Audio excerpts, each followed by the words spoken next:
এটা একটু মনোযোগ দিয়ে শোনেন। এই কথাটা ভুলে যায় না। আজকের লেকচারে যদি সব কথাও ভুলে যান, এই কথাটা ভুলেন না।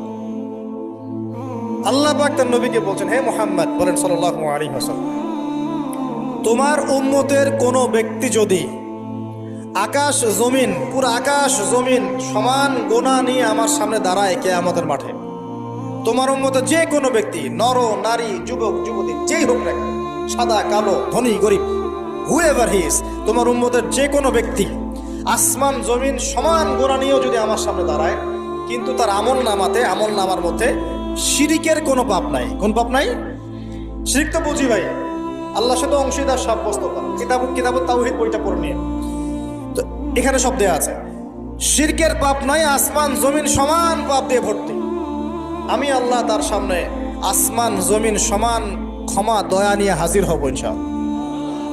মানে আল্লাহ পাক তাকে মাফ করে দিবেন ইনশাআল্লাহ।